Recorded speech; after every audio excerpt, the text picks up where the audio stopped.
마태복음 28장 18절로 20절 말씀 보시겠습니다.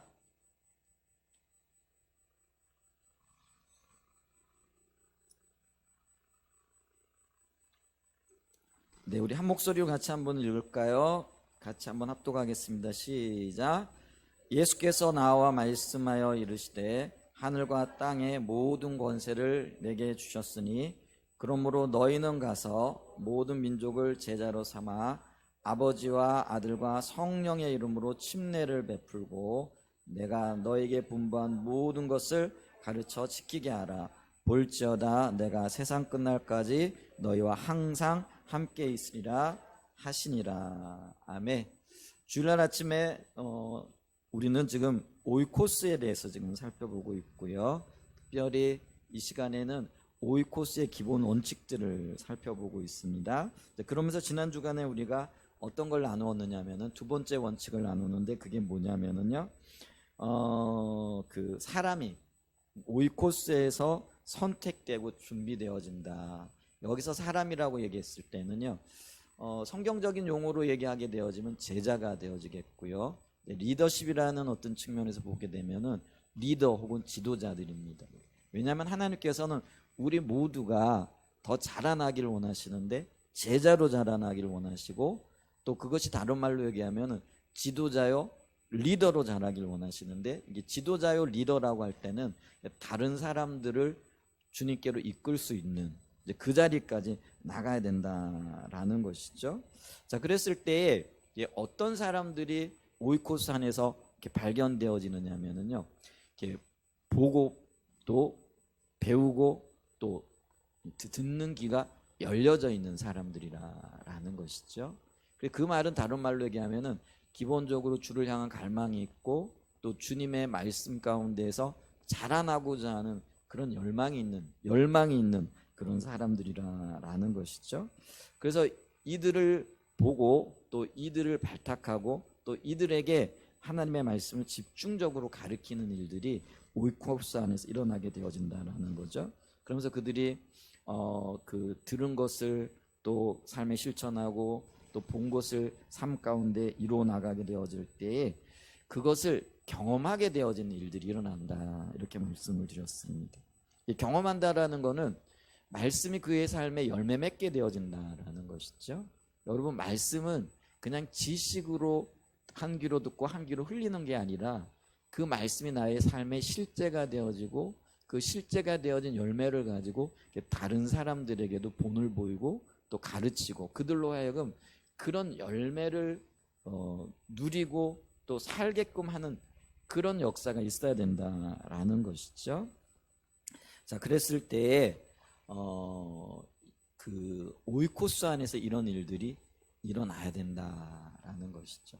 그거를 다른 말로 얘기했을 때에 오이코스 안에서 사람이 발탁되어지고 또 그 사람이 양육되어지고 또 양육되어진 그 사람을 열매 맺는 자리 또 자신이 열매 맺는 그 자리로까지 나가고 다른 사람을 열매 맺는 자리로 이끌어야 된다.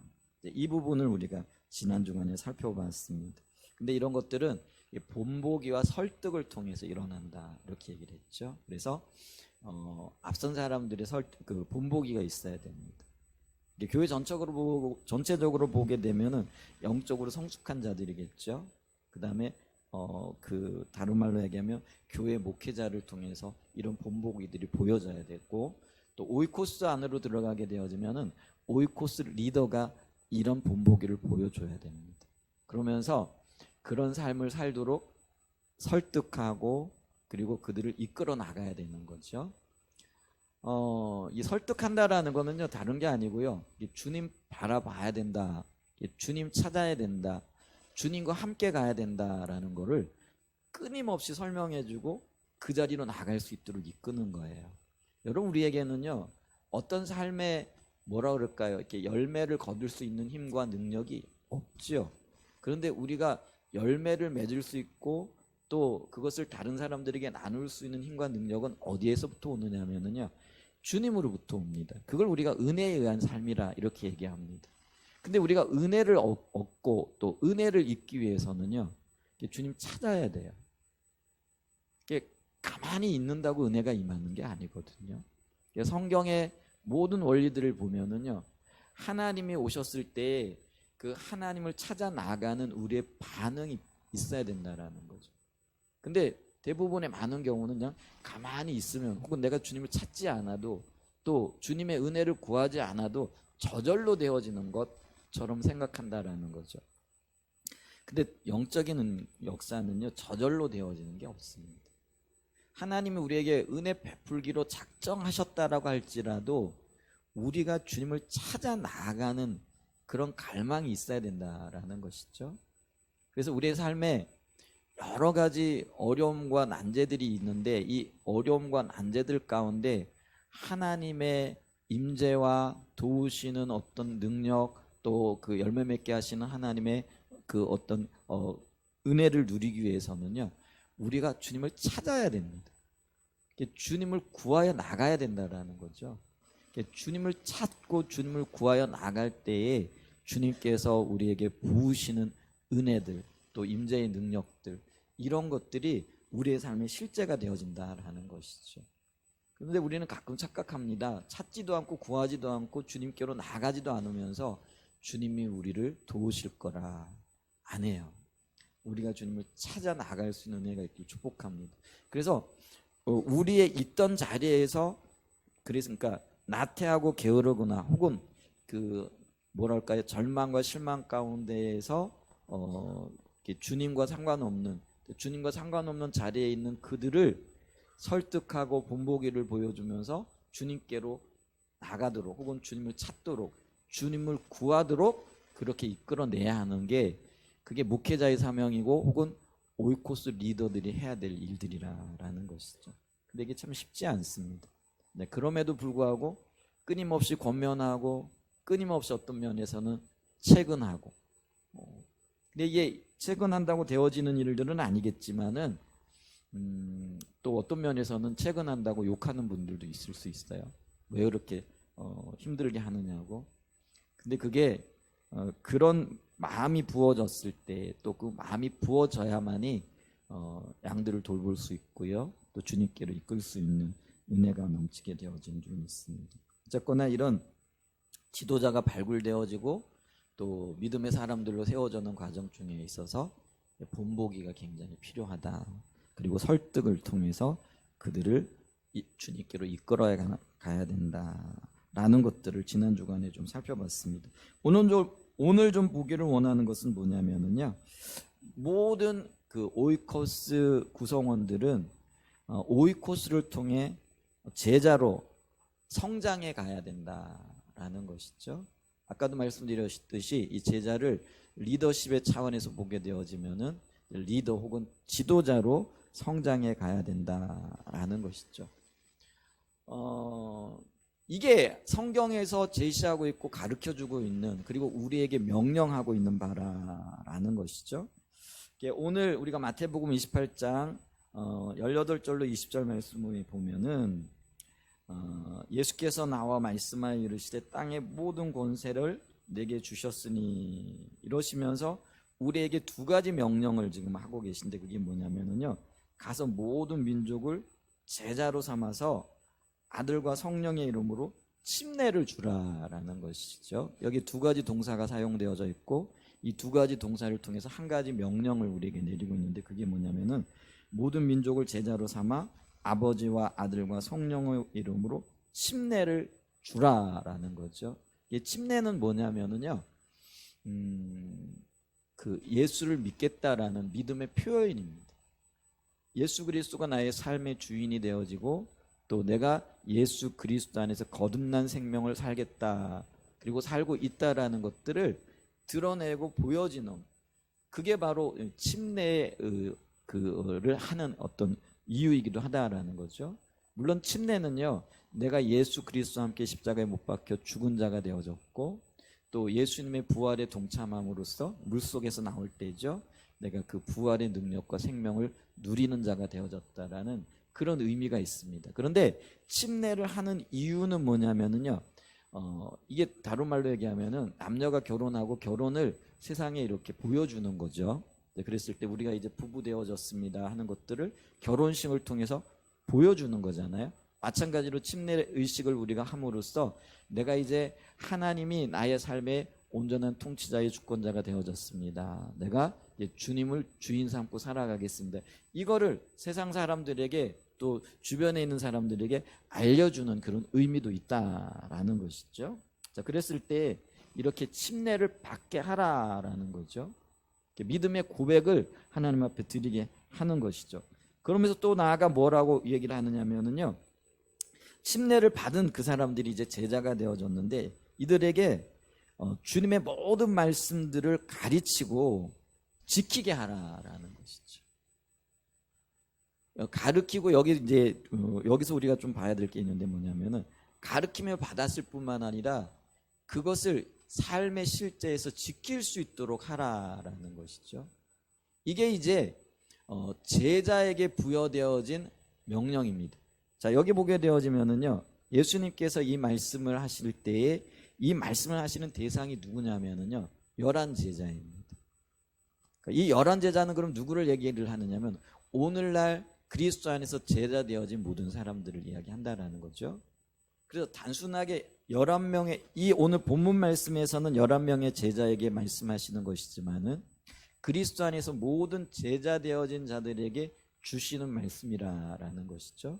근데 그들이 제자가 되고 난 다음에 해야 할 일이 뭐냐면은요, 제자 삼고 제자로 살아갈 수 있도록 그들을 독려하고 그들을 영적으로 이끌어야 된다라는 것이죠. 이거는요, 한두 명의 사람들 혹은 특별한 사람들 혹은 우리가 여기서 볼 수 있듯이 11명의 제자들만이 살아야 할 삶이 아니라 오늘날 그리스도 안에서 제자 되어진 모든 사람들이 살아야 할 삶의 모습이고 사명이라는 것이죠. 그래서 오늘날 교회가 고민하고 하나님의 은혜를 구해야 할 게 있는데 그게 뭐냐면요, 어떻게 하면은 모든 주의 자녀들이 제자로서 성장하고 제자로서의 삶을 살아갈 수 있을 것인가, 이 부분이라는 거죠. 그래서 이 제자의 삶을 보게 될 때 특별히 여기서 강조되는 것은 뭐냐면 너에게 분부한 모든 것을 가르쳐 지키게 하라. 이게 제자들에게 부여되어진 사명이고 사역이라는 것이죠. 그러니까 우리가 해야 할 일이라는 거죠. 그래서 우리가 기억해야 할 것인데 그게 뭐냐면은요, 모든 그리스도인들이 제자의 사역과 사명을 감당해야 됩니다. 이걸 이제 다른 말로 얘기하면은 전 교인의 사역자화라고 이야기할 수 있다라는 것이죠. 근데 오늘날 우리 한국 교회의 어떤 아픈 현실이라 그럴까요? 이제 그걸 보면은요, 교회가 추구하는 것이 전 교인의 직분자화라고 할까요? 그래서 어떤 면에서 보면은 사람들을 키워가지고 집사 주고 권사 주고 장로 주고 뭐 이런 어떤 직분을 세우는데 어떤 면에서 모든 역량과 초점이 맞춰져 있는 거라는 거죠. 그런데 성경에서 얘기하는 거는요, 우리를 직분자 삼으라는 게 아니라 사역자 삼으라는 거예요. 그러니까 주의 일을 감당할 수 있는 자로, 그리고 넉넉히 그 일을 통하여 하나님의 뜻을 이루어가는 자, 그런 자원들로 양육하고 실제로 그 일을 감당케 하라라는 것이죠. 그래서 집사가 되느냐 권사가 되느냐 장로가 되느냐 이게 중요한 게 아니고요, 우리는 이제 그게 내가 어떤 면에서는 주님의 어떤 명령을 잃어버리고 내가 직분을 받음으로써 그 직분에 그냥 머물러 버리는 경향들이 있다라는 것이죠. 사실은 우리가 직분을 받는 건 뭐냐면은 집사의 일을 통해서, 권사의 일을 통해, 장로의 일을 통해서 주의 일을 감당케 하는 거예요. 그러니까 여기 오늘 본문에 보게 되어지면은 주님의 말씀을 가르칠 뿐만 아니라 지키게 하는 자리까지 나아가는 거죠. 그러니까 제자가 제자 삼는 그 자리, 그리고 그 제자가 다른 제자를 삼을 수 있도록 인도하고 이끌어야 된다라는 것이죠. 그런데 이게 잘못되어져 가지고요, 그냥 직분 받으면 직분 받은 그 자리 그 순간부터 성장을 멈춰버리는 거예요.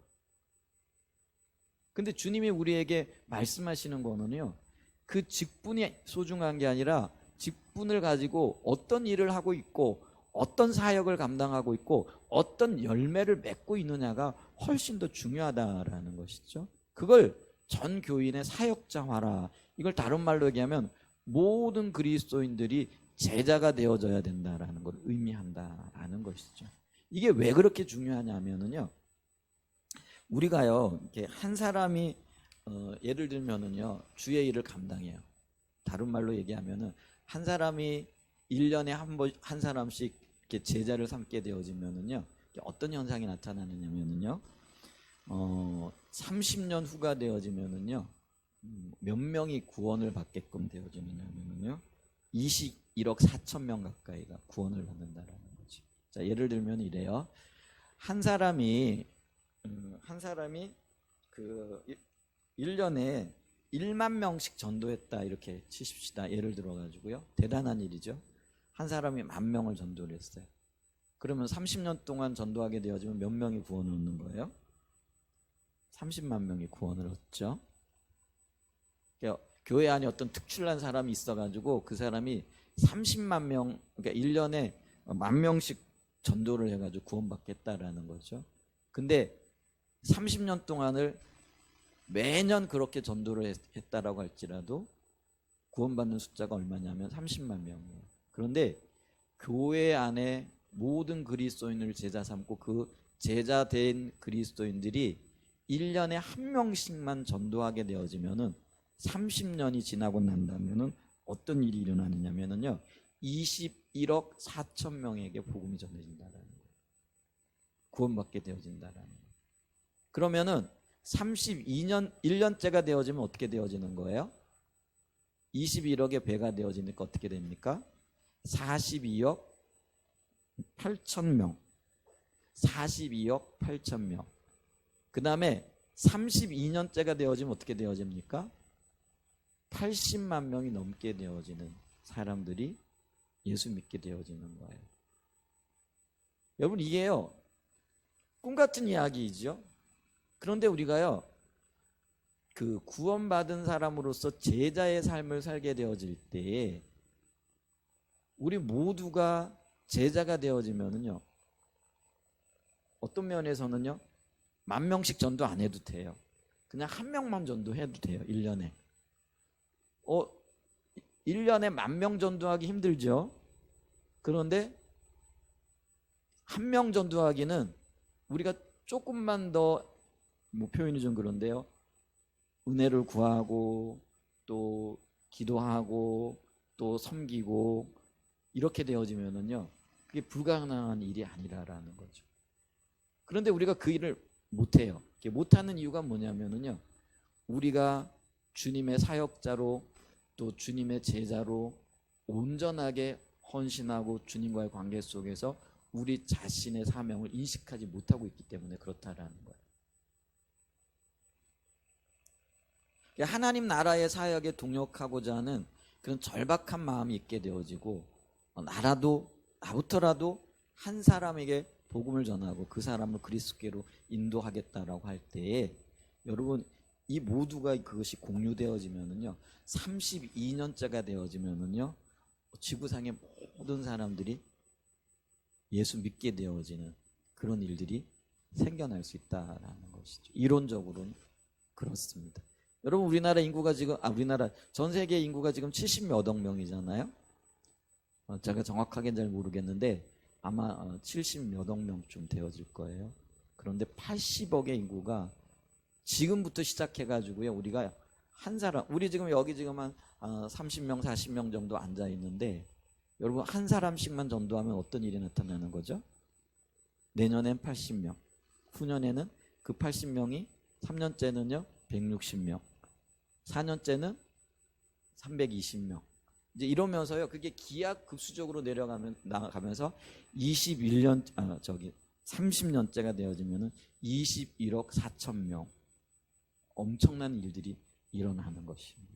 그래서 주님은요, 우리를 제자, 그리고 모든 그리스도인들이, 한사랑 예전교회 모든 하나님의 사람들이 사역자로 세워지길 원한다라는 거죠. 그래서 이 사역자라는 건 실질적으로 주의 일을 감당하고, 그리고 주의 일의 가장 아름다운 영역이 영혼 구원하는 거라는 것이죠. 그래서 오늘 주님께서도 우리에게 말씀하시기를, 내가 땅에 있는 모든 권세를 내게 주면서 하늘과 땅에 있는 모든 권세 주면서 우리에게 부탁하신 말씀이 뭐냐면요, 제자 삼으라라는 거죠. 그만큼 중요하기 때문에 그렇다라는 거죠. 근데 이러한 일의 중요성과 이 일을 감당할 수 있도록 동기를 부여하고 독려할 수 있는 그룹이 어디냐? 소그룹이라는 거. 그리고 오이코스라는 거. 그리고 이 오이코스 그룹 모임이 실질적으로 활발하게 이루어지게 되어지면은요, 이 일이 개인적으로 공동적으로 일어나게끔 되어진다라는 것이죠. 이런 은혜가 저와 여러분의 삶 가운데 있을 수 있기를 예수님의 이름으로 간절히 축복하고 축원드립니다. 그래서 이 오이코스 안에서요, 제자들이 양육되어질 뿐만 아니라 실질적인 제자의 삶을 살아가는 사람들이 세워지게끔 되어진다라는 그 일이 오이코스 안에서 일어나야 된다라는 것입니다. 아멘. 제자가 제자를 삼고 그리고 다른 제자를 삼을 수 있도록 동기부여를 하고, 또 어떨 때는 뭐죠? 독려를 하고, 또 어떨 때는 그렇게 도우면서 이렇게 자라나야 된다라는 것이죠. 자, 네 번째로요, 이 오이코스를 통해, 오이코스는요, 전도. 그래서 이 교회 모든 기관들이 사실은요, 영혼을 구원하는 일에 초점이 맞춰져야 됩니다. 그래서 우리가 예를 들면 남전도의 남성교회 혹은 여전도의 여성교회 이렇게 얘기를 하잖아요. 그럼 남전도의 남성교회, 여전도의 여성교회라고 했을 때 남전도회의 가장 큰 사명이 뭘까요? 회의하는 걸까요? 혹은 여전도의 가장 큰 일이 뭘까요? 교회 살림살이 하는 걸까요?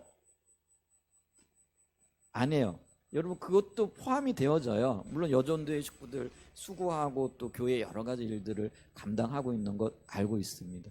그리고 또 그런 것들도 해야 되죠. 근데 1차적인 목적이 뭐고 1차적인 사명이 뭔가를 알아야 된다는 거예요. 그게 이름 가운데 나타나는 거예요. 그러니까 여전도의 중심 혹은 여선교의 중심 사명이 뭐예요? 선교에 있는 거예요. 영혼 구원에 있는 거예요. 교회도 마찬가지예요. 교회가 교회 내부적인 여러 가지 일들이 있어요. 예를 들면은 뭐 이게 교회 예배를 잘 드리기 위해서 우리가 뭐 난방 공사를 한다든지 냉난방 교체를 한다든지 또 교회에 뭐 여러 가지 일들을 한다든지 이거 당연히 해야 되죠. 근데 우리가 잊어버리지 말아야 할 게 있는데 뭐냐면 교회의 1차적인 사명은 어디에 있어요? 영혼 구원에 있어요. 그렇기 때문에 기도를 해도요, 가장 중점을 두고 해야 될 기도가 뭐라는 거예요? 영혼 구원이라는 거예요. 그리고 교회가 초점을 맞춰야 될 일이 뭐냐면요, 복음을 전하고 어떻게 하면 영혼을 구원할 것인가. 적어도 우리가요, 시대가 지금 바뀌고 있고 전도 방법이 바뀌어지고 있고, 또 어떤 면에서는 우리가 지금까지 해왔던 어떤 전도의 방법들이 잘 먹혀들지 않는 어떤 시대를 살아가고 있어요. 그래서 전통적인 어떤 전도 방법들이 다 지금 무너지고 있잖아요. 해봐도 안 되거든요. 예를 들면은 노방 전도라든지, 옛날에는 뭐 이슬배 전도라든지 여러 가지 뭐 가가 호호 방문 전도라든지 뭐 이런 것들을 했잖아요. 근데 그런 전통적인 것들이 요즘은 더 이상 먹혀들지 않아요. 그래서 너무 힘들어요. 그래서 어떻게 해야 될지를 몰라요. 어떻게 복음을 전하고 어떻게 저들을 이끌어내야 할지 조금 혼돈스럽고 혼란한 시기를 살아가고 있습니다. 그러나 그럼에도 불구하고 우리의 마음에 뭐가 있어야 되는 거예요? 어떻게 하든지 저 영혼들을 주님께로 이끌어야 된다라는 그런 마음을 가져야 된다라는 거죠. 그게 있어야 된다라는 것이죠. 그래서 교회의 존재의 목적이 뭐냐? 물론 우리가 교회의 기능의 예배를 통하여 하나님의 의중과 의도를 알고 또 주님과 교제하는 것 당연하죠. 굉장히 중요합니다. 그러나 그럼에도 불구하고 우리의 가슴에 남아야 있는데 그게 뭐냐면요, 어떻게 하면 저 영혼을 구해낼까? 어떻게 하면 주님을 알지 못하는 저 백성들을 주께로 이끌 것인가? 그게 주님이 이 땅에 오신 목적이기도 하다라는 거죠.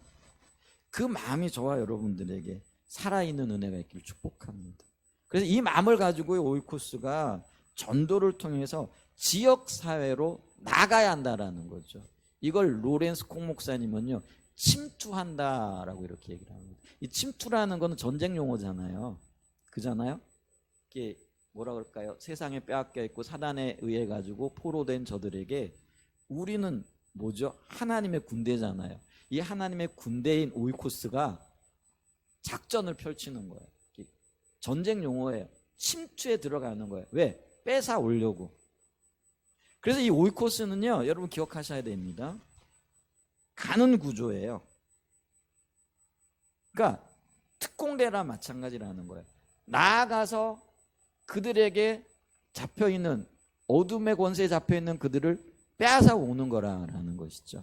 그런데 오늘날 우리가요, 굉장히 소극적이 되어져 버린 게 뭐냐면, 원래요, 주님은 우리에게 뭐라고 말씀하셨느냐, 오늘 본문에도 얘기하지만 가라라고 말씀을 하고 계시거든요. 가는 구조예요. 그러니까 세상으로 나아가고, 안 믿는 자들에게 나아가고, 기회가 있는 자들에게 복음을 들고 나가야 하는 것. 그게 주님이 우리에게 주신 말씀이거든요. 근데 우리는 지금 어떻게 있냐면요, 그냥 인도하는 구조, 그러니까 오기를 기다리는 구조, 그냥 교회 안으로 이끌려고 하는 그런 구조라는 거예요. 그런데 안 해요. 교회가 세상 밖으로 나가야 됩니다. 교회가 저와 여러분들이잖아요. 그래서 세상 밖으로 나가서 그들에게 복음을 전하고, 또 그들에게 복음을 전하는 게 관계를 통해서, 이제는 섬김을 통해서 그들을 주의 사랑을 알게 하고 주님이 어떤 분인가를 깨닫게 해야 되는, 그게 우리의 일터라는 거죠. 그게 우리의 삶의 현장이라는 거죠. 하나님께서 우리를 요즘 성교회적으로나 교회적으로나 우리를 어디로 이끌고 계시냐면요, 선교적인 교회로 이끌고 계십니다. 그럼 이 선교적인 교회라는 게 뭐냐면요, 우리의 관심이 단순하게 인간, 그러니까 사람의 영적인 구원에만 있는 것이 아니고요, 하나님께서 창조하신 이 땅의 모든 것들에게로 관심이 확대되어지는 거죠. 그래서 여러분 보세요. 하나님께서 통치하시는 이 땅의 정치, 경제, 사회, 문화, 그리고 창조되어진 모든 피조물들이 살아가는 삶의 모든 양식들, 이게 전체적으로 지금 타락해 있잖아요. 인간의 영혼뿐만이 아닙니다. 인간의 영혼이 타락함으로 사회 구조뿐만 아니라 하나님의 모든 피조물들이 그 죄의 영향력 아래서 지금 신음하고 있는 거죠. 그러니까 그들에게도 구원이 필요한 거예요. 그러니까 이거를 복음의 포괄적인 성격이라 이렇게 얘기를 한다는 거죠. 그래서 구원이 필요한 모든 인간, 하나님의 피조물에 창조된 모든 피조물의 영역에 구원이 필요하다는 거죠. 그래서 여러분, 우리가 지금 뭐 이게 예를 들면은 환경 오염을 통해 가지고 너무나 많은 문제들이 지금 발생하고 있잖아요. 그래서 있잖아요, 기후학자들은 이대로 30년만 가게 되면은 뭐 전쟁 필요 없어요. 뭐 다른 거 필요 없어요. 지구 온난화, 기후 상승으로 인해 가지고 인류는 멸망하게끔 되어져 있다라는 거. 그냥 가만히 있어도. 그래서 이 가만히 있으면 안 된다라는 거죠. 그래서 지금 탄소 중립이라든지 어쩌면은 이 오염을 줄이기 위한 노력들이 선진국에서부터 지금 이루어지고 있잖아요. 근데 이런 영역들도 사람을 구원하고 구속하는 영역과 관련이 되어졌다라는 거예요. 이제 이런 것들이 복음의 포괄적인 성격이라는 거예요. 물론 인간의 기본적으로 영혼의 구원이 가장 기본적이 되어지겠죠. 근데 이런 복음의 포괄적인 성격을 인식하고 교회가, 저와 여러분들이 하나님의 이 구원 사역에 적극적으로 동참하고 적극적으로 이 일을 이루어 가려고 하는 그런 모든 노력들, 그리고 그런 모든 일들, 동참하는 이것들이 바로 선교적인 교회라는 거예요. 저와 여러분들에게 이런 관심이 있어야 된다는 거죠. 그래서 주님이 우리를 그 일을 이루기 위하여 부르셨다라는 것이죠.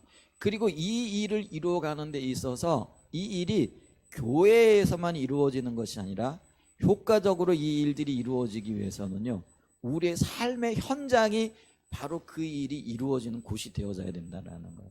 그거를 다른 말로 일터 사역이라 이렇게 얘기를 한다는 거예요. 그러니까 우리가 일하고 있는 그곳이 바로 구원의 역사가 일어나는 거예요. 영혼의 구원이 일어날 뿐만 아니라 모든 피조물들의, 그리고 신음하고 있는 어떤 사회 구조 또 모든 삶의 방식들에 있어서 그것이 주님의 기준으로 돌이켜지고 하나님의 은혜와 하나님의 영광으로 나가는 거예요. 그게 구원이고, 그리고 선교적인 교회로서 우리가 그 사역을 감당해야 되는데, 그것이 바로 우리가 있는 일터라는 거죠. 근데 그곳에서 우리가 제자의 삶을 살지 못하고 빛과 소금의 삶을 살지 못하면은요, 다른 사람 영혼 구원하는 건 고사하고 그 일터가 더 밝아지고 또 뭐랄까요, 하나님의 기준에 세워지고 그 일터가 뭐랄까요, 이 모든 영역에 있어서 하나님의 빛된 어떤 삶을 보게 되고 돌이킬 수 있겠느냐라는 것이죠. 자, 그래서 우리가요, 이 부분을 명심해야 돼요.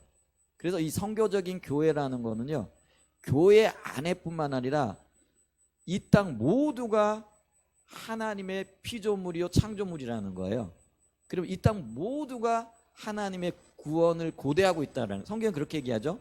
이 땅의 모든 피조물들이 하나님의 구원을 고대하고 있는 거예요. 그래서 우리가 그곳에 나아가서 우리의 일터에서 그들을, 그 모든 피조물들을, 하나님의 모든 창조물들을 주께로 이끌어야 되고 주님의 기준 가운데 세워나가야 된다는 거예요. 그게 일터 사역. 그 일을 이룰 수 있는 것이 우리의 일터이고 우리의 삶의 현장이 되어지더라라는 것이에요. 그래서 그 일을 이루기 위해 우리는 나가야 된다라는 것이죠. 그래서 이렇게 들어오는 일꾼들 혹은 들어오는 하나님의 사람들 우리가 잘 양육해야 돼요. 근데 그 양육해가지고 결국은 목적하는 게 뭐예요? 가라라는 거예요. 예수님께서요 12명의 제자들을 부르셨잖아요. 그리고 3년 반 동안 잘 양육하고 훈련시키고 난 다음에 주님이 십자가 지시고 부활하시면서 승천하실 때 하신 말씀이 너희는 이제 가라라는 거예요. 그리고 가서 제자 삼으라는 거예요. 그리고 너희들이 제자 되었던 것처럼 그들이 제자의 삶을 살고 그들이 제자의 삶을 삶을 뿐만 아니라 다른 사람들에게도 제자를 삼을 수 있도록, 제자의 삶을 살아갈 수 있도록 그 일을 이루어 나가라, 이렇게 얘기를 합니다. 그래서 근본적으로요, 이 오이코스는 구조적으로 볼 때에 가는 구조가 되어져야 된다는 거예요. 그러니까 세상 속으로 파고들어야 된다는 거예요. 근데 이제 오늘날 같은 경우는 지금 이제 코로나 때문에 나가기도 힘들고 뭐 어디 가가지고 뭐라 그럴까요, 모임을 하기도 힘들잖아요. 또 요즘 예를 들면은 가는 구조이기 때문에 삶의 현장으로 들어가야 되는데, 구역이 예전에 그랬지만은 각 가정에 가가지고 그 가정을 살피고 그 구성원들의 그 가정에서 예배드리면서 그들의 형편과 처지 또 그들의 어떤 것들을 실제적으로 보고, 이제 이런 어떤 것들이 뭐라 그럴까요, 정상적인 거죠. 그걸 목적으로 하고 그걸 과정으로 한다라는 것이죠. 근데 요즘은 어때요? 아파트에서 예배 드린다 그러면은 이제 찬송 소리도 있고, 예배 드릴 때 그 소리에게 이웃에게 폐를 끼치기도 한다 그래가지고 그런 걸 싫어하죠. 그리고 층간 소음이라든지 이런 것들 때문에 많은 경우 있잖아요. 이제 교회에서 모임을 갖기도 하고 이럽니다. 근데 그거 나쁘지 않아요. 교회에서 모임을 가질 수도 있고 이렇게 한 거예요. 근데 원래의 의도와 의중은 뭐냐면은요, 교회로 이렇게 와가지고 교회에서 활동하는 것이 아니라 밖으로 나가가지고 밖에서 주님의 사랑을 전하는 거예요. 그리고 그것을 무기로 해서 지역사회에 침투하는 거예요. 침투를 할 때 어떻게 한다고요? 관계를 통해서. 그래서 있잖아요, 오이코스 구성원들 중에 예를 들면은 이제 같은 공통의 관심사가 있는 사람들이 있잖아요. 예를 들면 이제 어린이집에 함께 등교를 하는 엄마들. 예전에 우리 양집사님 얘기를 들어보니까 애들 이제 쭉 데리고 이제 태우러 그게 애들 등원이라 그래야 되나? 어린이집에 보내려고 엄마들이 쭉 나와가지고 이제 태우면은 이제 서로 아이들 얘기를 나누는 거죠. 그럼 관심이 형성이 되어지는 거죠. 그러면 이제 그 엄마들에게 오이코스가요. 그러니까 구성원들이 표현이 좀 그래. 조직적으로 기도하면서 같이 접근을 해나가는 거죠. 그들에게 영향력을 미치기 위해서. 그리고 그 일을 감당할 수 있도록 뒤에서 서포트하고 또 가능하면은 그런 그룹들이 모여가지고 카페로 간다든지 아니면 여러 가지 어떤 일들을 통해 가지고 그들을 복음을 접할 수 있는 계기를 만든다든지 기도하면서 공동으로 나가는 것이죠. 그래서 이거를요 공동체 복음 전도라 이렇게 얘기를 합니다. 오이코스의 복음 전도 방법을 공동체 복음 전도라. 그러니까 한 사람이 예를 들면 한 영혼을 감당하기가 쉽지 않잖아요. 시간도 그렇고 우리가 복음을 전하려 그러면은요 시간만 들어가는 게 아니에요. 여러분 희생과 헌신이 따라요. 물질도 들어가요. 여러분 복음 전하려고 하면서 예를 들면은 차 한 잔 안 사고 선물 하나 안 하고 이러면서 쉽지 않거든요. 그런데 여러분 보세요. 차 한 잔 사려면은요 그게 다 돈이에요. 요즘 차값이 굉장히 비싸더라고요. 제가 어디 갔는데요. 커피 한 잔에 5,000원이에요. 대추차를 시켰는데요. 대추차가 한 잔에 8,000원이더라고요. 밥값이에요, 밥값. 그런데요. 그런 희생과 헌신이 없고 그런 어떤 돌봄이 없으면은요. 영혼을 뭐라 그럴까 접촉점을 마련하기가 힘들잖아요. 그런데 그거를 한 사람이 감당하려고 하면 힘들잖아요. 근데 오이코스가 한 사람을 감당해 나가는 거예요. 집중적으로 기도하면서 그러면서 보세요. 커피를 한 잔 사더라도 오늘은 리더가 사고 내일은 누가 사요? 같이 참여하는 분이 한 잔씩 사고 이러면은요 훨씬 더 부담도 덜하고요. 그리고 같이 섬길 수 있는 영역이잖아요. 그러니까 이게 팀이 이루어지는 거예요. 그래서 관계를 통해서 섬김을 가는 거죠. 여러분 오이코스 안에서도요. 오이코스 리더가 혼자 그걸 다 감당하기가 쉽지 않아요. 예를 들면 몸이 아픈 분이 있는데 이 아픈 분들을 좀 돌봐야 되는데 오이코스 리더가 아니면 한 사람이 그거 감당하기 쉽지 않거든요. 그럴 때 이 일을 보고 이 일의 중요성을 인식하고 있는 오이코스 구성원들이 함께 그 일을 감당해 가는 거죠. 지지난주인가요? 금요일 저녁에 이제 기도회 끝나고 어떤 분을 이렇게 신방을 하려고 하는데 그 밤에 오이코스 리더가 혼자 찾아가긴 참 쉽지 않잖아요. 그런데 마침 그 오이코스에 참여했던 분들하고 또 저희들도 마침 시간이 있어가지고 그럼 같이 갑시다. 이렇게 되어지니까요. 그 모임이 힘이 있는 거죠. 그리고 가가지고 함께 기도해주고 왔는데 기도할 때도요. 그게 혼자서 기도하는 것보다 함께 기도하고 함께 협력하니까요. 훨씬 더 힘이 있게 되어지는 거예요.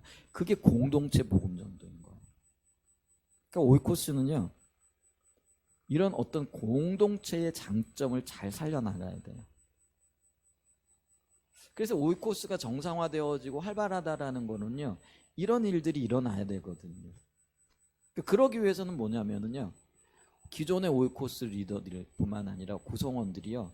오이코스에 참여하는 그것이요. 내가 주의 일에 참여하는 것이라는 그런 인식을 가지고 있어야 된다는 거예요.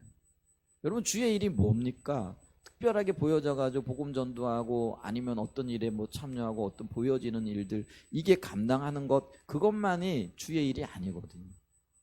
내게 맡겨진 일, 내게 감당되어진 일들을 성실하게 감당해 나가는 그것이 주의 일에 동참하는 겁니다.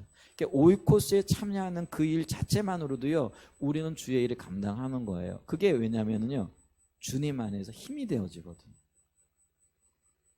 그게 능력이거든요. 여러분, 어떤 일들을 할 때 혼자 감당하는 것보다 둘이 감당하고 셋이 감당하면 훨씬 수월하잖아요.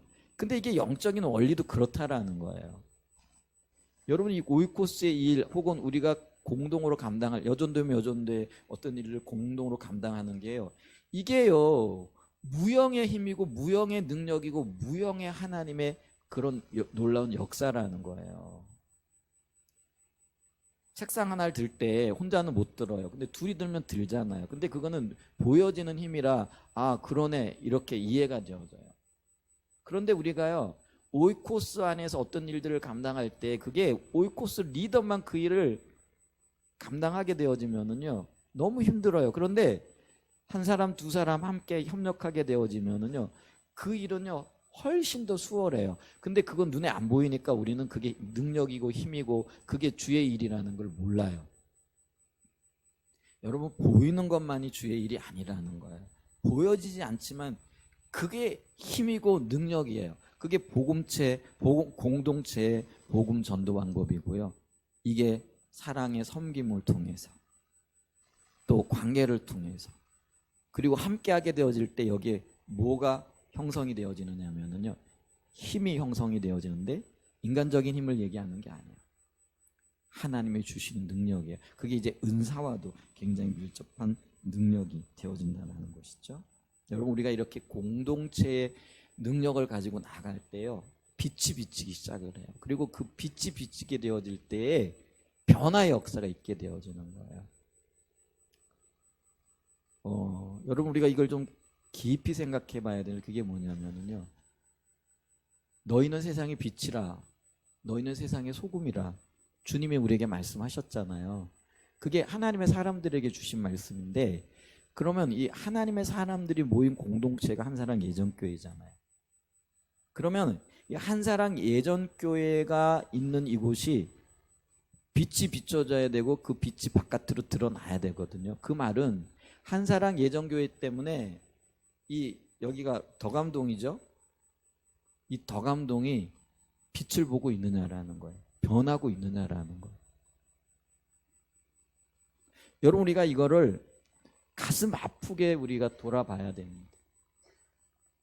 한사랑 예전교회 때문에 이 지역이 지금 복을 받고 있고 편안해지고 그리고 어떤 면에서는요 기뻐하고 있느냐라는 거예요. 우리 지금 주차장이 굉장히 좁잖아요. 근데 어떤 때는 보면은요 이 좁은 주차장에 주일인데도 불구하고 동네 주민이 그냥 주차장에 이렇게 차를 대고 가요. 그럼 제가 고민이 생겨요. 우리 성도들이 와가지고 차에 주차를 대야 할 텐데. 근데 한편으로 또 이런 생각이 드는 거예요. 그래, 우리가 좀 불편해도 교회 때문에 저분이 득을 보면 여기 우리 프랜카드 이렇게 해놓은 거 있죠. 이 동네 주차 때문에 못 살겠다. 써붙여 놓은 거 보셨잖아요. 주차가 그만큼 심각한 거예요. 자, 그래서 여기서 우리가 좀 생각해 봐야 될 게 있어요. 여러분 우리가 불편해요. 가뜩이나 주차장이 복잡한데 그 차 한 대 대어져 있으면 누군가 우리 교회 식구가 불편을 겪잖아요. 이제 그러면서 울그락불그락 하는 거죠. 누가 주일날 여기다가 차를 내놓고 빼주지도 않고. 그런데 역으로 생각하면은요 누군가는 우리 교회 주차장 때문에 편해졌잖아요. 주차가 굉장히 힘들고 어려운데 그래도 이렇게 주차를 댈 수 있잖아요. 자, 그러면은요 우리 교회 때문에 덕암동에 사는 한 주민이 덕을 본 거예요.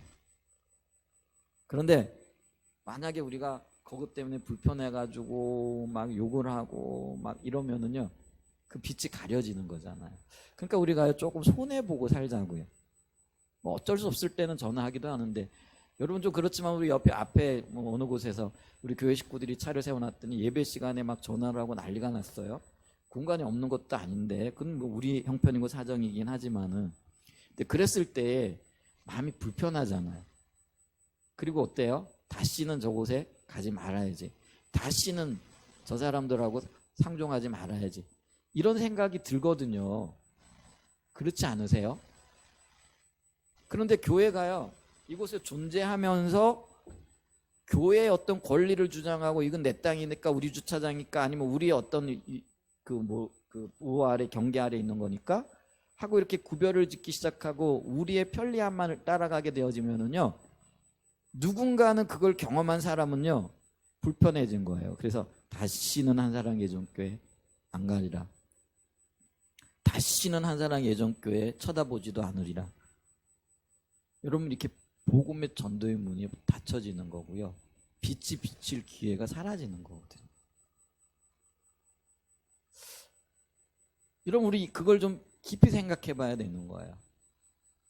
그러면은 한사랑 예전교회 때문에 이곳에 혹은 주변에 있는 분들이 조금이라도 덕을 봐야 되잖아요. 그래서 예를 들면 저기 계신 분들이 저 회사에서 우리 평일날에 주차장을 많이 사용하세요. 근데 제가 그냥 내버려 둬요.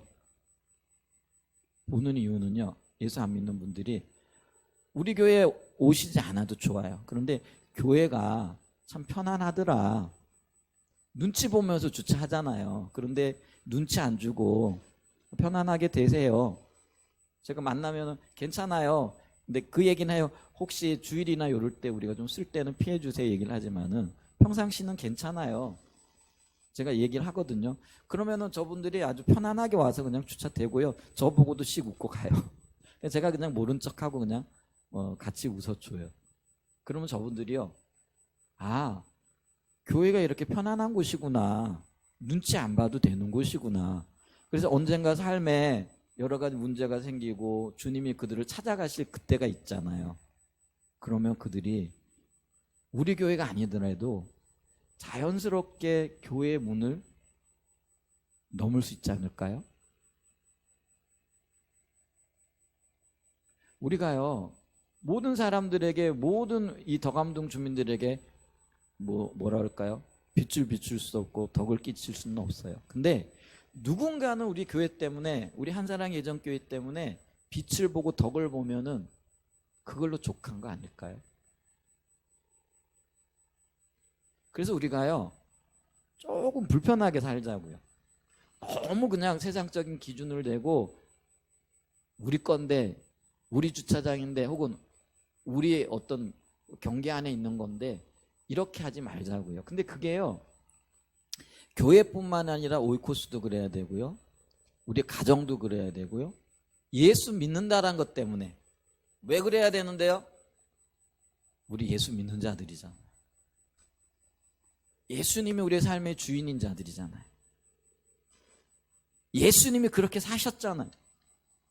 만약에 우리 것만 주장한다라고 한다면은, 우리 주님이 자기 것만 주장한다라고 했다면은 무엇 때문에 하늘 보좌를 버리고 이 땅에 오셨고, 무엇 때문에 저와 여러분의 죄를 대신하여 십자가에 못 박혔고 그 수치를 당하셨겠느냐라는 거죠.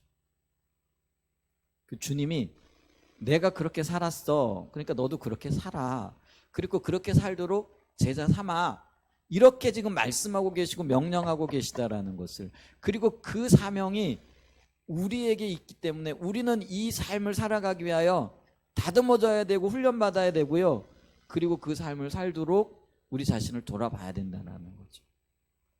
그 일이 오이코스에서 훈련되어지고 다듬어져야 되고 우리가 그런 삶을 살도록 준비되어져야 된다라는 것이죠. 그럴 때요, 빛과 소금의 사명을 감당하게 되어지는 거예요. 예수님이 가시는 곳에요, 이런 빛이 비쳤어요. 마태복음 4장 13절 이하에 보면은요, 나사렛을 떠나 스불론과 납달리 지경 해변에 있는 가보남에 가서 사시니, 주님이 그렇게 사셨다라는 거죠. 이는 선지자 이사야를 통하여 하신 말씀 이루려 하심이라 일렀으되 스불론 땅과 납달리 땅과 요단강 저편 해변길과 이방의 갈릴리여, 흑암에 앉은 백성이 큰 빛을 보았고 사망의 땅과 그늘에 앉은 자들에게 빛이 빛이었도다 하였느니라. 주님이 가시는 그곳에 어둠이 물러가고 구원의 놀라운 빛이 실질적으로 임하였다라는 것이죠. 여러분, 바울은요, 병들어 가지고 휴양을 하러 갔는데, 휴양하러 간 그곳에 교회가 세워지는 역사가 있었어요. 여러분, 사도 바울이 휴양하러 몸병 때문에 가서 쉬려고 갔던 곳이 어디죠? 갈라디아 지역이거든요. 근데 바울이 가니까요, 그곳에 생명이 들어가고 그곳에 교회가 세워졌던 것들을 이렇게 봅니다. 믿음의 사람이 가는 곳에요, 복음이 가고요, 복음이 있게 되어지면은요, 빛이 비치고 그 빛이 비치는 것 때문에 그 지역이 변하게 되어지는 역사가 일어나야 된다라는 것이죠. 우리 교회 때문에요, 한사랑 예전교회 때문에 신탄진이 변해야 돼. 그게 주님이 우리에게 주신 사명이에요. 그럼 우리가 그 일을 지금 그 사명을 못 사고 있고 우리 눈에 우리 교회 때문에 신탄진이 변하지 않고 있는 게 보여지잖아요. 그러면 우리는요, 가슴을 치면서 애통해하면서 하나님의 은혜를 구해야 돼요. 주님, 우리는 이 한사랑 예전교회를 통해서 신탄진을 변화시키라고 하셨는데, 이 덕암동 지역을 변화시키라고 하셨는데 왜 그 일이 안 일어나고 있죠? 왜 그런 역사가 우리의 삶 가운데 지금 일어나고 있지 않지요? 그게 우리의 이기심과 우리 자신만을 생각하고 우리 교회만을 생각하는 것 때문에 그 일이 일어나고 있지는 않지. 그러면 돌아봐야 된다라는 것이죠. 우리 한사랑 예전교회 때문에 덕암동이 변하고 신탄진이 변하려고 하려면은요, 하나님의 구원의 역사, 생명의 역사, 하나님의 은혜의 역사가 있어야 한다라는 것이죠. 성령이 함께 하셔야 된다라는 거예요. 그래서 우리가요, 애통하면서 성령의 은혜를 구하고 성령이 모셔서 통치하시고 다스려 주셔서 우리 때문에 이 덕암동 지역의 신탄진이 변하게 하시고, 더 나아가 대전이 변하게 하여 주옵소서. 이 열망을 가지고 주님 앞에 설 수 있는 은혜가 있길 축복합니다. 그 일이 오이코스, 작은 교회인 오이코스에서부터 이루어진다는 거죠.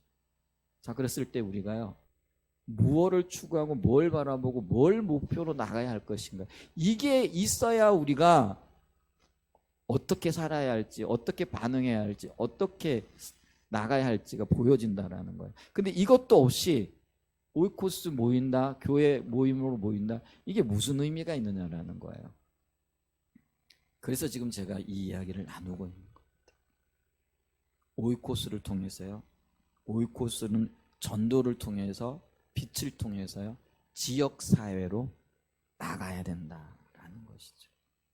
그게 우리의 추구가 되어지고 목표가 되어져야 되고, 또 오이코스가 나가야 할 방향이 되어져야 된다는 것들을 기억할 수 있는 은혜가 있기를 예수님의 이름으로 간절히 축복하고 축원드립니다. 아멘.